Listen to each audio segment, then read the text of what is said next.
આપવાની વાત કરે છે ત્યારે આ ભાજપના નેતાઓને, એમના મંત્રીઓને, એમની કલેક્ટરને, એમના એસપીને હું કહેવા માંગુ છું, અમારો આદિવાસી સમાજ એ સંવિધાન અને સંવાદમાં માનનારો છે.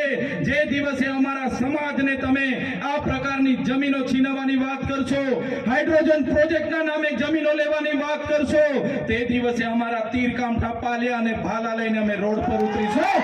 તમારી પોલીસ, તમારું જંગલ ખાતું અને તમારા કલેક્ટર પણ અહીંયા ઉભા નહીં રહેશે. અમે અમારા ઘરમાં આ ભાલા, પાલિયા અને ધારિયા અને તીરકામઠા એ કોઈ શણગાર માટે નથી મૂક્યા. જે દિવસે અમને જરૂર પડશે એ દિવસે ભાલા, પાલિયા, તીરકામઠા લઈને અમે રસ્તામાં બી ઉતરીશું. અમારા લોકો આદિ અનાદિકાળથી આ વિસ્તારના જંગલોમાં રહે છે અને આ જંગલ ખાતાના અધિકારીઓ આવે છે, ડરાવે છે, ધમકાવે છે, મારે છે, ખેડવા નથી દેતા, પાક નુકસાનીને કરે છે, પાક કાઢી નાખે છે. ત્યારે જંગલ ખાતાના અધિકારીઓને પણ કહેવા માંગુ છું, તમારું જંગલ ખાતાનો સંરક્ષણ ધારો અંગ્રેજો દરમિયાન 1862 બન્યો, તમારું જંગલ ખાતું 1927 બન્યું. અમારો આદિવાસી આદિ અનાદિકાળથી હજારો વર્ષથી અહીંયા રહે છે.